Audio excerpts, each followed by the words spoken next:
Well, the press has taken only 2 lessons from the persecution of Brett Kavanaugh, not a sophisticated group. The first lesson is he is guilty, no matter how little evidence exists against him. And second, and this is a lesson they learned a long time ago, what I've been telling us a lot about for years, certain people are inherently bad because of their race and gender. And if you don't believe us, listen to this selection. A panel of 11 white male Republicans opted to have a female shield protect them. What we saw today from Judge Kavanaugh was the patriarchy and white male privilege on display. White men need to stop passing judgment on sexual assault victims. If you have a group of 11 white men sitting there on the Republican side, you have to ask, do they get it? Does Dave Gergen get it? Open question. Joy Behar gets it. She went on The View and went further. If you don't support further investigation of Kavanaugh, which seems like kind of a non-racial question, then somehow you want to institute apartheid.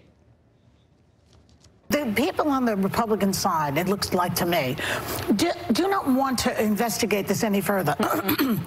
They just want to hold on to their power. They know that this country is getting darker. So it's almost like they're worried that, oh, white people are going to lose all their power. Pretty soon we'll be like South Africa, apartheid, where 10% of white people were running the country. I'm not advocating for anyone's firing, but I know a lot of people in television who've been fired for saying way less than that. I hope that Joy Behar's not canned by ABC, but it's just kind of amazing that if you're Joy Behar, you can say literally anything on your network and nobody does anything. There's no advertiser boycott looming in her future. It's unbelievable. Senator Lindsey Graham, the new and improved version introduced yesterday, responded to this madness today. Watch. Senator Graham. Thank you. I know I'm a single white male from South Carolina, and I'm told I should shut up, but I will not shut up if that's okay. Professor Jason Nichols teaches African-American studies at the University of Maryland. He's a frequent guest on the show, and he joins us tonight. Professor, thanks for coming on. Thank you, Tucker. So, as an almost 50-year-old American, I was brought up to believe that you should not, this was a core principle, judge people on the basis of their race, because it's not a relevant criterion for judgment, and it's not something you can control. Is that still true?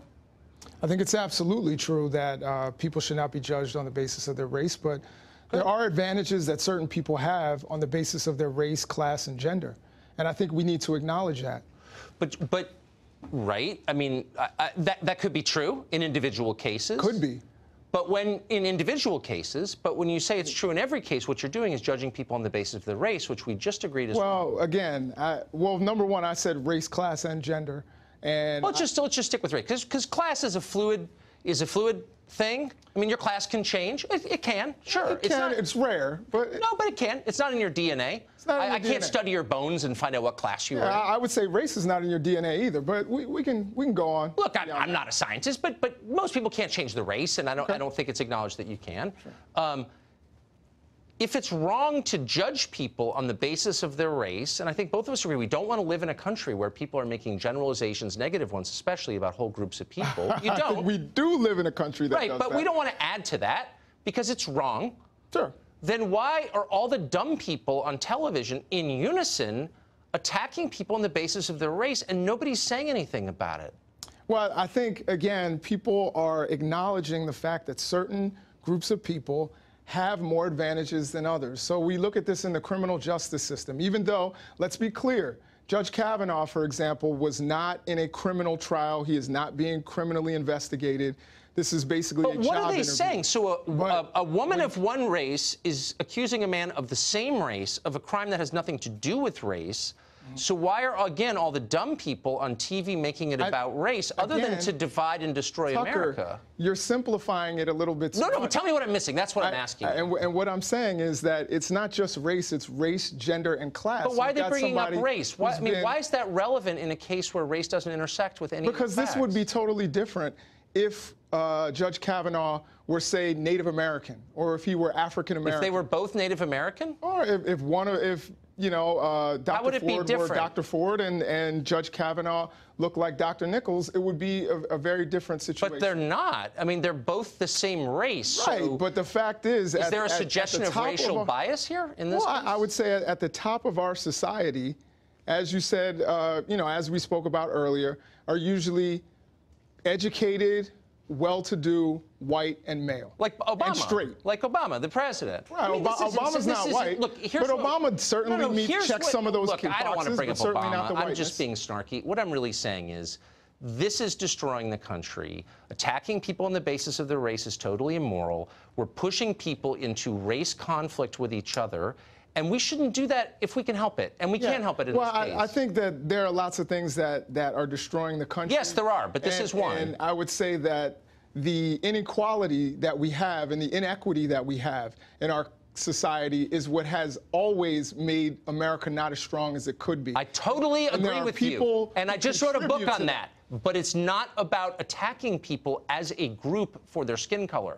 That is wrong. We got over that. It's about recognizing that certain people have advantages and trying to fix it so that we have a more equitable society. Right. Race hatred's not going to help, though. Do you think it will? I don't think anyone hates white men. Or I certainly don't. Okay, I'm going to let you stew in the disingenuousness of that remark, and we can meet next time. Absolutely, Tucker. Thank you. Harmeet Dhillon is an attorney, and she joins us now, perhaps to elucidate what's going on here. So I'm, sincerely confused. I've noticed this trend going on for a long time. I've noticed that everyone's too intimidated to say anything about it. I don't think that we should be, because I really think it hurts the country, and it increases tribalism beyond where we already are, which is bad enough. I think people are doing it to maintain their own power by dividing the country. But tell me, as a logical matter, what the hell does race have to do with this case? It has nothing to do with it, Tucker, but I mean, I think there are a couple of things going on here. Number one, what we're seeing is a phenomenon that's been happening in America over the last few years, and it has become fashionable now to be beat up on white men and whites more generally, because we have this culture of spoils where we are being told that you are entitled to certain things in society and certain jobs in certain places. In California, we have a law now that you're entitled to board membership on corporate boards if you're a woman. And so that's part of our cultural shift. And, you know, like you, I was taught, certainly from my faith as well as my parents and my upbringing, that we don't judge people according to what they look like or how they were born.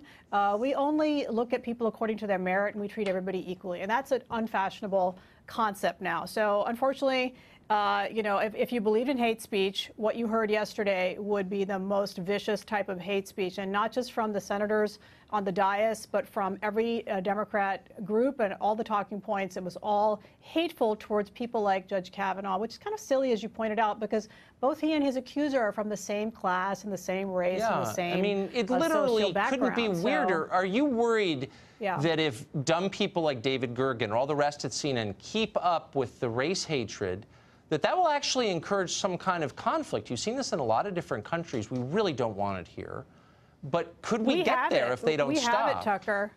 Oh my gosh! So on, you know, Berkeley campus across the street where I'm, you know, helping with litigation over there, there are, you know, places where whites are not supposed to go. I mean, that is apartheid. It's apartheid on our college campuses. It's outrageous. But, you know, at a higher level, stepping back from the cultural disintegration of this phenomenon, the Democrats are seizing on any kind of club that they have handy. So if you got a white man in front of you, let's beat up on him for being a white man. If it's Ben Carson, maybe it call him works. Uncle Tom. You're right. I mean, maybe it works short term, but it seems like the long-term cost is potentially just way more than we'd ever want to pay. Very corrosive.